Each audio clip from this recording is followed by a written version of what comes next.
आज की वीडियो के अंदर हम लोग डिस्कस कर रहे होंगे रेसिप्रोकल रूल और इसके साथ साथ हम लोग डिस्कस करेंगे क्वोशंट रूल। दो रूल्स जो है वो डिफरेंशियल के मोस्ट इंपॉर्टेंट रूल डिस्कस करेंगे आज हम लोग। इससे पहले हम लोगों ने डिस्कस किए थे प्रोडक्ट रूल, पावर रूल्स, और इससे बिल्कुल एग्जैक्टली जो पीछे हम लोगों ने डिस्कस किए थे कुछ प्रैक्टिस क्वेश्चंस, वो थोड़े एडवांस और कॉम्प्लेक्स लेवल के प्रैक्टिस क्वेश्चंस थे जिनके अंदर हम लोगों ने जो है वो काफी जितनी भी कोर्स आउटलाइंस थी बेसिकली हमारी, वो हम लोगों ने एक बार फिर से उसके अंदर जो कुछ हम लोग कवर कर चुके थे वो उन सारे प्रैक्टिस क्वेश्चंस के अंदर हमने एक बार फिर से कवर किया था। अब हम लोग नेक्स्ट मूव करते हैं रेसिप्रोकल रूल के ऊपर कि बेसिकली हमारे पास रेसिप्रोकल रूल होता क्या है। रेसिप्रोकल रूल हमारे पास ये होता है कि सपोज हमारे पास जो है वो एक फंक्शन पड़ा हुआ है y, ठीक है, और वो जो है वो किसी फ्रैक्शन की टर्म में है। फ्रैक्शन की टर्म मतलब f बाय g की फॉर्म के अंदर है, लेकिन उसके अंदर जो हमारे पास नोमिनेटर है वो हमेशा 1 हो। ठीक है, f पे क्या कंडीशन है, f इज इक्वल टू 1 हो, और y पे क्या, g पे क्या कंडीशन है कि g is not equal to 0 हो। तो इस तरह के जो भी फंक्शंस हमारे पास होंगे वो सारे के सारे फंक्शंस जो है वो रेसिप्रोकल फंक्शंस कहलाते हैं। इन इन सेंस कह लें आप लोग, ठीक है। तो मतलब 1 over it could be x, 1 over x² -1, 1 over x³ +4, जितने भी इस तरह के फंक्शंस आ रहे होंगे वो सारे के सारे क्या, जिनमें देखें ये कंडीशन मैंने आप लोगों को बता दी ना, जिनमें नोमिनेटर 1 होगा और डिनोमिनेटर 0 नहीं होगा, वो सारे के सारे जो फंक्शन होंगे वो हमारे पास होंगे रेसिप्रोकल फंक्शंस कह लें आप लोग, ठीक है। और उनके ऊपर जो है जब हम लोग डेरिवेटिव यूज कर रहे होंगे तो उनके ऊपर हमारे पास डेरिवेटिव का रूल, रेसिप्रोकल रूल अप्लाई हो रहा होगा, ठीक है।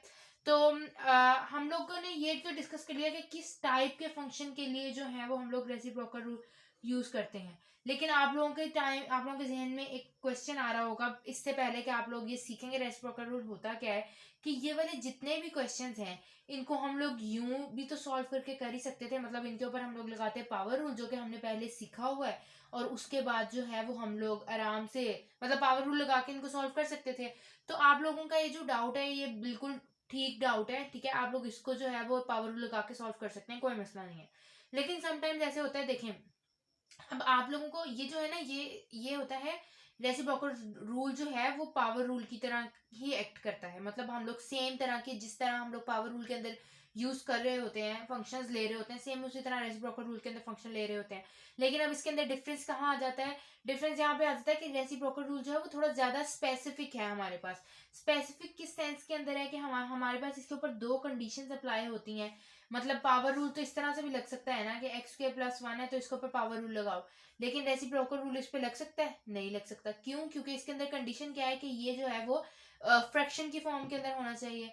अब आप लोग कहेंगे x+1/(x²) -1 है, इसके ऊपर पावर रूल लग सकता है, तो टेक्निकली लग सकता है। फॉर एग्जाम्पल देखें, इसको मैं फिलहाल टू कर रही हूँ, फिर मैं आपको बताती हूँ टेक्निकली उस पर कैसे लग सकता था। अब आप इसके ऊपर लग सकता है तो नहीं लग सकता, जो पॉइंट समझा रही थी उसके ऊपर फिलहाल रहते हैं ना। तो क्यों? क्योंकि हमारे पास जो नॉमिनेटर है वो 1 होना चाहिए।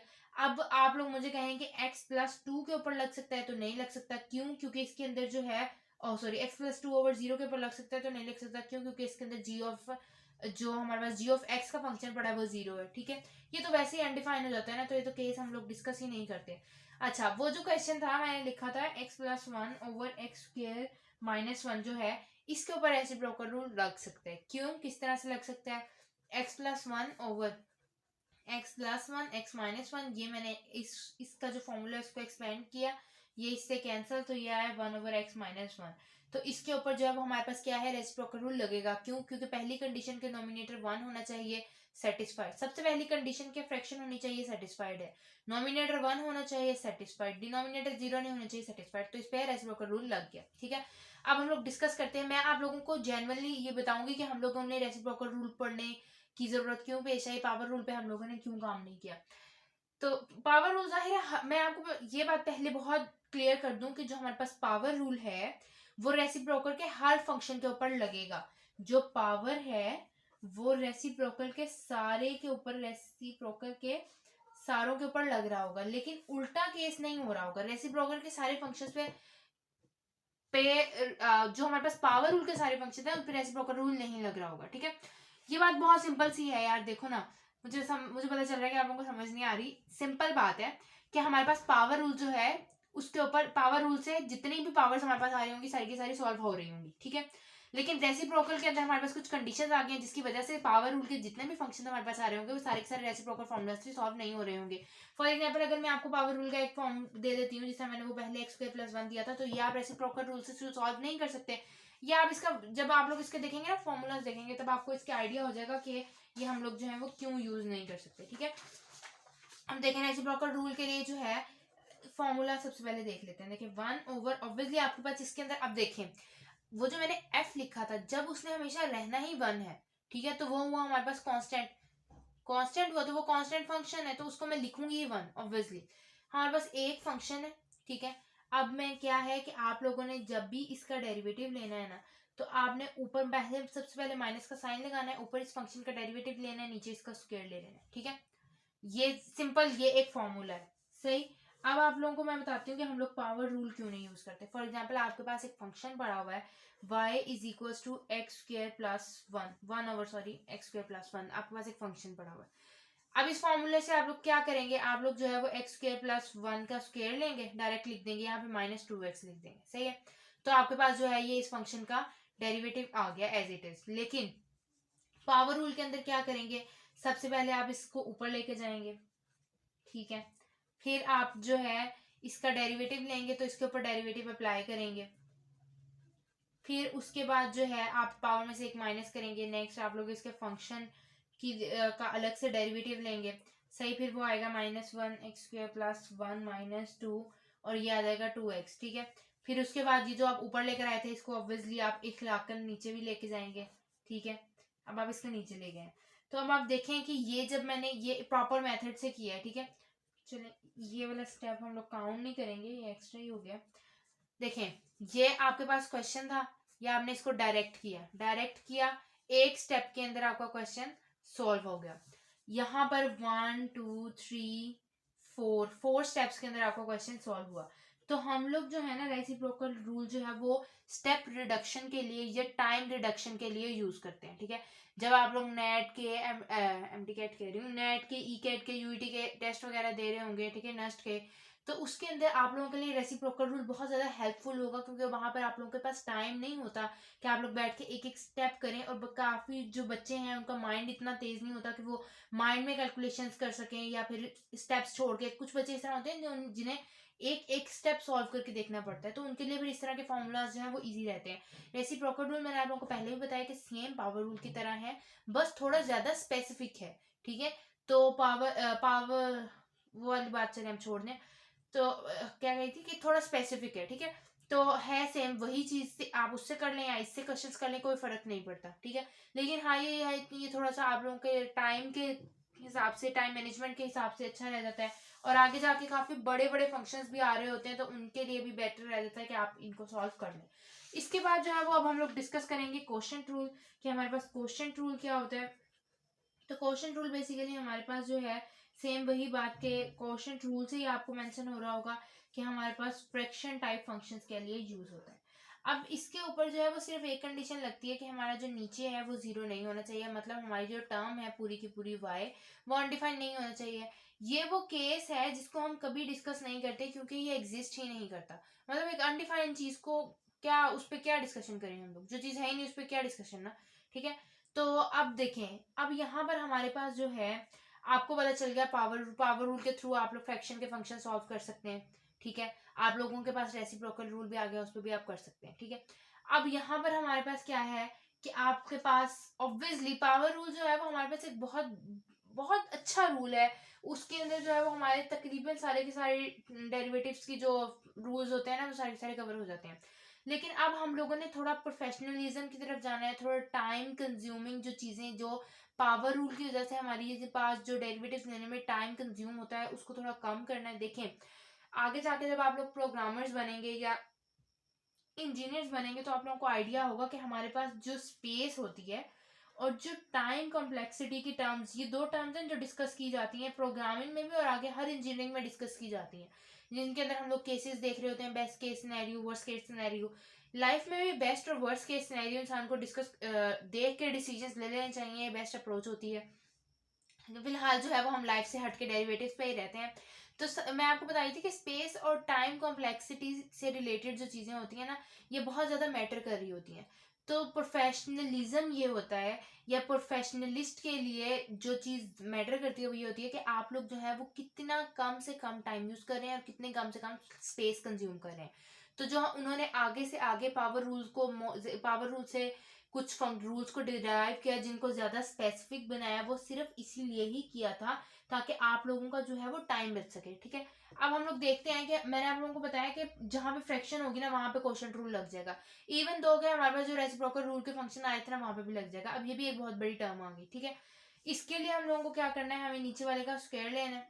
ठीक है, उसके बाद जो जो इसको बोलते हैं नोमिनेटर, आई एम एक्सपेक्टिंग कि आप लोगों को पता होगा, इसको बोलते हैं डिनोमिनेटर। ठीक है, अब देखें, जो हमारे पास डिनोमिनेटर होता है उसका स्क्वायर ले लिया और डिनोमिनेटर ऊपर चला गया। उसके बाद हम लोगों ने पहले नोमिनेटर का डेरिवेटिव लेना है और उसके बाद फिर हम लोगों ने डिनोमिनेटर का डेरिवेटिव लिया और नोमिनेटर साथ ऐसे ही मल्टीप्लाई हो गया। जब मैंने आप लोगों को प्रोडक्ट रूल पढ़ाया था तो उसके अंदर जब मैंने फॉर्मूला लिखा था एफ और जी के थ्रू ही लिखा था, तब मैंने आप लोगों को एक बात की थी कि ये फर्क नहीं पड़ता कि आप फंक्शन के अंदर पहले किस चीज का डेरिवेटिव ले रहे हैं। ठीक है, लेकिन तब ये बात मैंने क्यों की थी, लेकिन तब भी मैंने आप लोगों को ये बात एक्सप्लेन भी की थी। ये चीज और ये चीज सेम ही है। इसके अंदर हो क्या है बेसिकली कि मैंने पहले एफ का डेरिवेटिव लिया है फिर जी का लिया, पहले नीचे नीचे मैंने क्या किया, पहले जी का लिया फिर एफ का लिया। मतलब आप समझ रहे हैं ना कि डेरिवेटिव लेने की जो वो है उनको चेंज किया है। लेकिन इसमें ये जो है ये दोनों सेम आंसर देंगे। क्यों? क्योंकि सेंटर में प्लस का साइन है। यहाँ पर जब आप लोग इनके जो है वो चेंज करेंगे, मतलब आप लोग कहेंगे हम लोग जो पहले जी का डेरिवेटिव लेंगे फिर हम एफ करेंगे, तो वो आपके आंसर्स को और आपकी जो है उसको कह रहे हैं जाहिर है आपके आंसर्स को इफेक्ट कर रहे होंगे, आपके आंसर्स को चेंज कर रहे होंगे। ठीक है, क्यों? क्योंकि सेंटर में माइनस की टर्म है। फॉर एग्जाम्पल आप देखें ना, यहाँ पे 4 पड़ा है, यहाँ पे 2 पड़ा है, तो आंसर क्या है 2। अगर यहाँ पे 2 पड़ा है, यहाँ पे 4 पड़ा है, तो आंसर है -2। तो क्या ये डिफरेंस क्रिएट नहीं करेगा? करेगा। ठीक है, तो इसलिए आप लोगों को इस चीज का खास ख्याल रखना है कि हम लोगों ने फॉर्मूला किस तरह से लेने हैं। अब जो है हम लोग इस तरह से करते हैं कि क्या इसको कहते हैं, एक फंक्शन लेते हैं और उसको सॉल्व करके देखते हैं। अब हमारे पास फंक्शन है 1/x² + 1। हम लोग इसी फंक्शन को दो तरह से करके देखेंगे। ठीक है, दो तरह से 1 ओवर कर लें या चले x ओवर कर लें, ये थोड़ा डिफरेंट कर लेते हैं ना। x/x² + 1 हो गया। अब आप लोगों को पहले x² + 1 का क्या करना है, स्क्वायर लेना है। उसके बाद जो नीचे वाली टर्म है, जो हमारे पास डिनोमिनेटर है, वो ऊपर चला जाएगा, वो हो जाएगा x² + 1।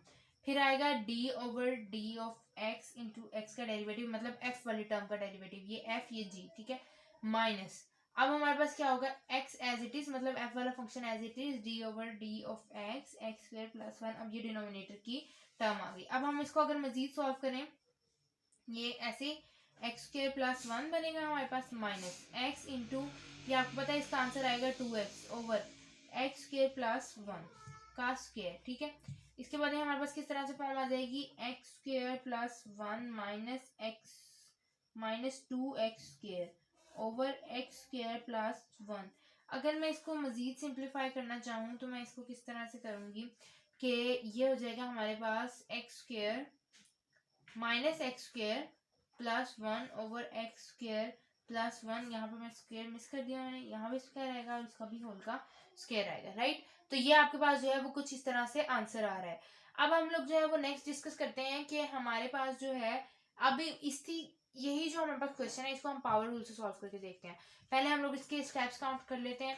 तो इसके स्टेप्स काउंट करने की जरूरत नहीं होती, वैसे पावर रूल भी का आप लोग करने हैं, क्वेश्चन रूल करने हैं, it's all up to you. लेकिन मैंने आप लोगों को बताया था कि प्रोफेशनलिज्म भी किसी चीज का नाम है और आपको थोड़ा सा एडवांस लेवल पे जाकर सोचना पड़ता है, अपनी टेक्निक्स को बेटर करना पड़ता है, सिर्फ इसलिए ताकि जो है ऑब्वियसली जो आप लोग एफर्ट्स कर रहे हैं वो अपनी प्लेसमेंट के लिए एफर्ट्स कर रहे हैं, और जो है वो उससे भी ज्यादा प्लेसमेंट्स तो खैर इतनी मैटर नहीं कर रही होंगी ये इस कोर्स के अंदर, लेकिन आप लोग जो सब्जेक्ट्स पढ़ रहे हैं उसके अंदर प्रोफिशिएंट होने के लिए, एफिशिएंट होने के लिए आप लोगों को इन टर्म्स का पता होना जरूरी है।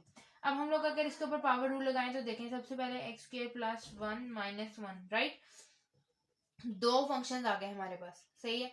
अब इन दो फंक्शंस के ऊपर एक तरीका तो हमारे पास ये था कि हम लोग क्या करते कि हम इसको अंदर मल्टीप्लाई कर देते, लेकिन अब हम इसको अंदर मल्टीप्लाई नहीं कर सकते। क्यों?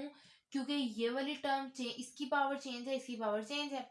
एक और तरीका हमारे पास ये था कि हम लोग इनकी पावर्स को ऐड कर देते, लेकिन वो कब होता, जब हमारे पास जो हमारे पास जो वेरिएबल्स हैं या जो इनकी बेसिस हैं वो सेम होती, लेकिन अब हमारे पास बेसिस भी डिफरेंट हो गई हैं। तो अब हमारे पास क्या अप्रोच बचती है कि हम लोग इसको अब मजीद सिंप्लीफाई नहीं कर सकते जितना हमने, वैसे तो क्वोशंट रूल इसी के लिए ही आया था, इस तरह की टर्म्स के लिए ही, कि हमें इस तरह की अजीब अजीब सिंप्लीफिकेशंस ना करनी पड़े। लेकिन मैं सिर्फ आप लोगों को बता रही हूँ कि हम पावर रूल की जगह इस चीज को क्यों प्रेफर करते हैं उसके फ्रैक्शंस के अंदर, ठीक है। तो अब देखें, ये मेरे पास आ गया y, सही हो गया। अब ये मैंने इसका डेरिवेटिव लेना है तो इसके ऊपर मैं प्रोडक्ट रूल अप्लाई करूंगी। यार जहाँ प्रोडक्ट रूल अप्लाई करना है वहाँ क्वोशंट रूल अप्लाई कर लो, क्या मसला है, ठीक है।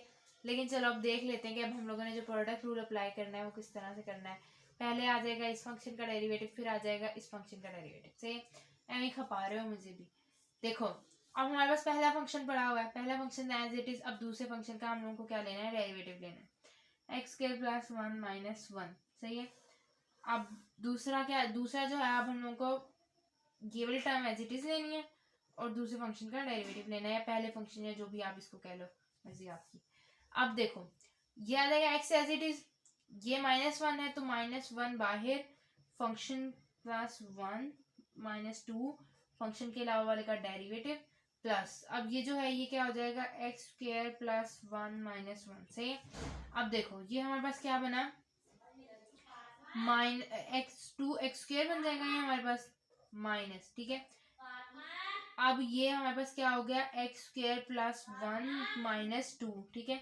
और ये क्या होगा 1/x² प्लस 1। अब सॉरी -2 नहीं +2 आएगा। अब हम लोगों को इसका दोबारा से एलसीएम लेना पड़ेगा, x² प्लस 1 ले लिया एलसीएम, तो ये स्क्वायर एलसीएम में लेंगे ऑब्वियसली, तो ये आएगा -2x² प्लस x² प्लस 1। यार अब मुझे ये ना कहना कि मैं आप लोगों को एलसीएम भी बताऊंगी किस तरह से लेते हैं। इसके बाद नेक्स्ट क्या आ जाएगा माइनस, अब ये देखें ये प्लस हो रही है सारी टर्म्स, तो आप उसमें प्लस करके लिख लेते हैं इनको, x² प्लस 1 का स्क्वायर। अब ये क्या हो जाएगा x² प्लस 1/x² प्लस 1। यहाँ ये माइनस का था तो यहाँ पे क्या आएगा, माइनस आएगा। अब ये जो आंसर था हमारे पास और जो ये आंसर था वो सेम था। अब हम इसके नंबर ऑफ स्टेप्स काउंट करते हैं, 1 2 3 और ये 4th में हमारा आंसर आ गया, तो कह लो 4 स्टेप्स, ठीक है। अब यहाँ पे देखो 1 2 3 4 5 6 7 स्टेप्स, इसका मतलब 3 स्टेप वो काम, 3 स्टेप्स का मतलब क्या हुआ कि आपने, अगर आप कंप्यूटर्स की बात करो, अगर आप लोग प्रोग्रामर्स हो या जिस भी फील्ड के अंदर हो, तो आपने 3 स्पेसेस मोड़ ली हैं उससे जितनी आपको लेनी चाहिए थी, ठीक है। तो आपने जो है वो किसी भी कंपनी का 3% नुकसान करवा दिया है। तो इस तरह के इंजीनियर्स को जो है वो लोग अपने पास नहीं रखते, इसलिए आप लोगों को थोड़ा सा प्रोफेशनलिज्म की तरफ मूव करना पड़ेगा, थोड़ा सा प्रोफेशनल बन के सोचना पड़ेगा। क्रिटिकल थिंकिंग मैंने आप लोगों को पहले भी कहा था बहुत ज़्यादा इंपॉर्टेंट होती है। इसके बाद जो नेक्स्ट वीडियो है इसके अंदर हम लोग कुछ एडवांस लेवल के क्वेश्चंस डिस्कस कर रहे होंगे, उसके अंदर भी एडवांस लेवल हमारे पास फिर से वही आएगा जिसके अंदर हम लोगों को सिंप्लीफिकेशन ज़्यादा करनी पड़ती हैं और फार्मूलाज जो है वो उनकी तरफ नहीं, मतलब फार्मूलाज ऑब्वियसली फार्मूलाज की तरफ जाना बेस्ट अप्रोच होती है, लेकिन हम लोगों को पहले सिंप्लीफाई कर लेना चाहिए जितनी जितनी जो चीज़ें सिंप्लीफाई हो सकती हैं। उसके बाद हम लोग उसके ऊपर फार्मूलाज अप्लाई करके अपनी क्रिटिकल थिंकिंग को बिल्डअप करने की कोशिश करेंगे। मैं चाह रही हूँ कि आप लोग साथ साथ मेरे इस कोर्स को कवर करते जाएं ताकि आप लोगों की जो है वो तैयारी अच्छी होती जाए। अगर आप लोग अपने कोर्सेज के लिए पढ़ रहे हैं और अगर आप लोग इसको समझना चाह रहे हैं तो आप लोग इसको अच्छी तरीके से समझ सकें। आज के लिए बस इतना ही। Till then keep learning and keep exploring.